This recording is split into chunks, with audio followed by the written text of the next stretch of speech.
ముందుగా వీడియోకి ఒక లైక్ కొట్టి జై శ్రీరామ్ అని కామెంట్ చేయండి. 2025 సంవత్సరంలో ఫిబ్రవరి 26వ తేదీన మహాశివరాత్రి రాబోతుంది. ఈరోజే శివుడు లింగ రూపంలో ఉద్భవించాడని, ఈ రోజునే శివపార్వతుల యొక్క కళ్యాణం జరిగిందని పురాణాలు చెబుతున్నాయి. అయితే ఈ మహాశివరాత్రి రోజున ఆడవాళ్లు మర్చిపోకుండా ఈ రంగు దుస్తులను ధరిస్తే చాలు, ఈశ్వరుని యొక్క అనుగ్రహం లభిస్తుంది. మీకు ఉన్నటువంటి సమస్యలన్నీ కూడా ఆ పరమేశ్వరుడే తీరుస్తాడు. మీరు పట్టిందల్లా బంగారం అవుతుంది. మీరు అపర కుబేరులుగా మారిపోతారు. అంతేకాదు, శివరాత్రి రోజున ఈ రంగు దుస్తులను ధరించడం వల్ల శివపార్వతులు యొక్క అనుగ్రహం కలుగుతుంది, ఐశ్వర్య వర్షం కురుస్తుంది, దీర్ఘసుమంగళ యోగం కలుగుతుంది, మీ భర్తకు ఎంతో మేలు జరుగుతుంది. మరి ఇంతకీ శివరాత్రి నాడు ఏ రంగు దుస్తులను ధరించాలి అనే విషయాన్ని ఇప్పుడు మనం తెలుసుకుందాం. ముందుగా వీడియోకి ఒక లైక్ కొట్టి మా ఛానల్ని సబ్స్క్రైబ్ చేసుకోండి. లైక్ కొట్టడం మాత్రం అసలు మర్చిపోకండి. వీడియో చూస్తున్నారు కానీ లైక్ అసలు కొట్టడం లేదు. దయచేసి ఒక లైక్ కొట్టండి. ఆ పరమేశ్వరుడు ఆశీర్వాదం మీపై ఎల్లప్పుడూ ఉంటుంది. ఇంకా వీడియోలోకి వెళ్తే ముందు సంపంగి పువ్వు శివ పూజకు వినియోగించకపోవడానికి గల కారణం ఏంటో తెలిపే ఒక కథను ఇప్పుడు విందాం. ఈ కథను వినడం ద్వారా మీకు అష్టైశ్వర్యాలు సిద్ధిస్తాయి. సంపంగి పువ్వు అనేది శివ పూజకు పనికిరాదని మన పెద్దలు చెబుతుంటారు. మరి ఆ సంపంగి పువ్వు శివ పూజకు ఎందుకు పనికిరాదు అని తెలిపే ఒక పురాణ కథ గురించి తెలుసుకుందాం. దక్షిణ దేశంలో గోకర్ణము అనుక్షేత్రము ఉన్నది. దానిని భూకైలాసం అని కూడా అంటారు. నారద మునీంద్రుడు ఒకసారి గోకర్ణము వెళుతూ దారిలో ఒక సంపంగి చెట్టును సేవించి తిరిగి వెళుతున్న బ్రాహ్మణుడు ఆ చెట్టు దగ్గర కనిపించాడు. నారదుడు దగ్గరకు వెళ్లి, ఇక్కడ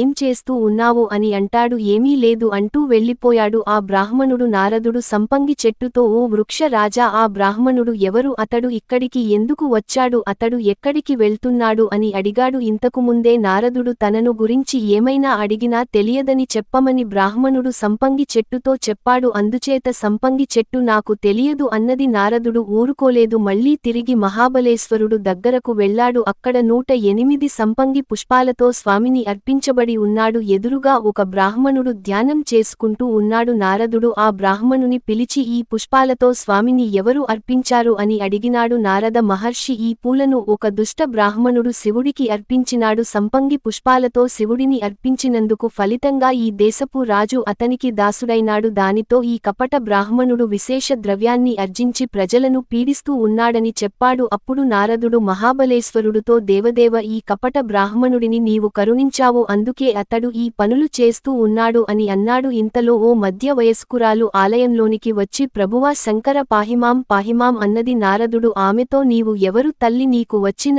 ఆపద ఏంటి అన్నాడు. అప్పుడు ఆమె, మునీంద్ర, నా భర్తకు ప్రమాదంలో ఒక కాలిపోయింది, అవిటివాడు అయిపోయాడు. మాకు ఒక కుమార్తె ఉన్నది. కుమార్తె వివాహానికి రాజుగారి సహాయం అందించాను. రాజుగారు కొంత నగదు ఇచ్చి ఒక ఆవును కూడా ఇచ్చారు. కాని ఆ కపట బ్రాహ్మణుడు రాజుగారు ఇచ్చిన నగదులో నుండి సగం తీసుకొని ఆవుల్లో కూడా భాగం ఇవ్వమంటున్నాడు. ఏం చేయాలో పాలుపోక మహాబలేశ్వరుని శరణ వేడుకుంటున్న అన్నది. ఆ మాటలని విన్న నారదుడు ఈశ్వరుడితో, దేవా, ఇక ఉపేక్షిస్తావు ఎందుకు? ఆ దృష్టిని శిక్షించు అన్నాడు. దానికి ఈశ్వరుడు, నారద, నా భక్తులు ఎన్ని తప్పులు చేసినా నేను ఉపేక్షిస్తాను, అందుచేతే నీవే ఆ సంగతి ఏదో చూడు అన్నాడు. నారదుడు పరమేశ్వరుని దగ్గర సెలవు తీసుకొని సంపంగి చెట్టు దగ్గరకు పోయి, తురు రాజామ, నిజం చెప్పు, ఆ బ్రాహ్మణుడు ఎవరు? ఎందుకు నీ పుష్పాలు తీసుకొని వెళుతూ ఉన్నాడని అడిగినాడు. మళ్ళీ నాకు తెలియదు అన్నది సంపంగి చెట్టు. అప్పుడు నారదడు, ఓ సంపంగి చెట్టు, నీ పుష్పాలంటే ఈశ్వరుడికి చాలా మక్కువ, కాని నువ్వు విప్రుని విషయానికి తెలిసి కూడా తెలియదని అబద్ధం చెబుతున్నావు. అందుచేత నీ పువ్వులు శివ పూజకు ఇకనుంచి పనికిరాని శాపం పెట్టాడు. అంతలో ఆ బ్రాహ్మణుడు ఆ చెట్టు దగ్గరికి వచ్చాడు. నారదుడు ఆ కపట బ్రాహ్మణుడిని చూసి, ధనాశతో ప్రజలను పీడిస్తూ ఉన్నావు, నిన్ను అసలు క్షమించరాదు, నువ్వు రాక్షసుడిగా జన్మించు అన్నాడు. ఆ బ్రాహ్మణుడు మహర్షి కాళ్ళు వేలపడి బ్రతిమిలాడాడు. అప్పుడు నారదుడు తల నుంచి, నువ్వు విరాధుడు అనే ఒక రాక్షసుడిగా పుట్టి త్రైత యుగంలో శ్రీరాముడు నిన్ను సంహరించగానే నీకు శాప విమోచనం కలుగుతుందన్నాడు. ఆ రకంగా సంపంగి పువ్వు పూజకు పనికి రాకుండా పోయింది. ఇక వీడియోలో కొస్తే ఉపవాసం, శివార్జనం, జాగరణ,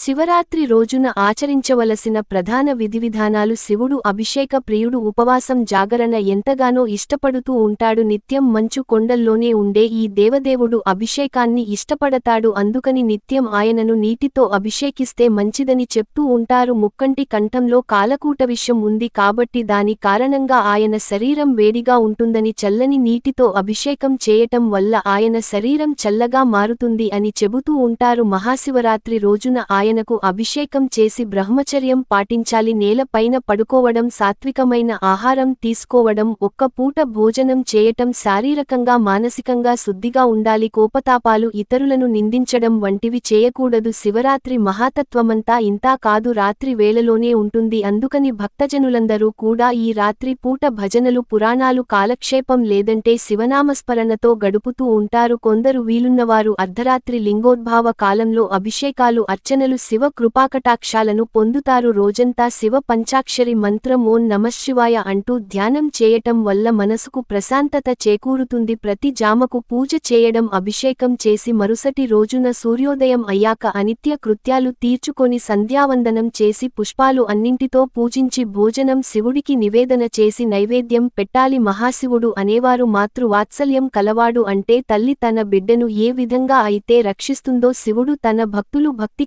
పరవశించి కోరిన కోరికలను నెరవేరుస్తాడు. ఈ మహాశివరాత్రికి పగలంతా కూడా ఉపవాసం ఉండి రాత్రంతా కూడా జాగరణ చేసి మరుసటి రోజు స్నానం చేసి మహా నైవేద్యంగా అన్నము, కూరలు వండి దేవుడికి నివేదన చేసి తను తినాలి. తినడానికి ముందే ఆవుకు బియ్యం, తోటకూర, బెల్లం కలిపి తినిపించి 3 ప్రదక్షిణలు చేసి ఆ తర్వాత పేదవారికి అంటే ఆకలితో అలమటించే వారికి అన్నదానం చేయాలి. పశుపక్షాదులకు కూడా ఏదైనా ఆహార పదార్థాలను తినిపించాలి. మహాశివరాత్రికి లింగోద్భవ కాలం అని పేరు. జ్యోతిర్మయి రూపంలో ఉన్నారు కనుక శివరాత్రి నాడు ఆడవాళ్లు పచ్చ రంగు దుస్తులను ధరించాలి. అలా ధరించడం వలన శివపార్వతుల అనుగ్రహం కలుగుతుంది. ఇంట్లో ఐశ్వర్య వర్షం కురుస్తుంది. దీర్ఘసుమంగళి యోగం సిద్ధిస్తుంది. భర్తకు మంచి జరుగుతుంది. కానీ ఈ రోజు ఎట్టి పరిస్థితుల్లో కూడా బ్లూ కలర్లో ఉండే దుస్తులను ధరించకూడదు. లేనిపోని కష్టాలు వస్తాయి. కనుక శివరాత్రి రోజు మీరు కూడా మీ ఇంట్లోని వారందరూ కూడా పసుపు లేదా ఆకుపచ్చ రంగులో ఉండే దుస్తులను ధరించండి. కుటుంబమంతా కూడా కలిసి శివాలయానికి వెళ్ళండి. పరమేశ్వరుని భక్తి శ్రద్ధలతో పూజించండి. శివరాత్రికి ఈ రంగులో ఉండే దుస్తులను తప్పకుండా ధరించాలి. పరమేశ్వరుని యొక్క అనుగ్రహం కలుగుతుంది. అష్టైశ్వర్యాలు సిద్ధిస్తాయి. మీకు అన్ని శుభాలే జరుగుతాయి. కాబట్టి శివరాత్రి నాడు అందరూ కూడా ఈ రంగు దుస్తులు ధరించి శివుడిని ఆరాధించండి. శివపార్వతుల యొక్క అనుగ్రహంతో సకల ఐశ్వర్యాలను పొందండి. ఈ వీడియో నచ్చితే లైక్ చేసి మా ఛానల్ని సబ్స్క్రైబ్ చేసుకోండి.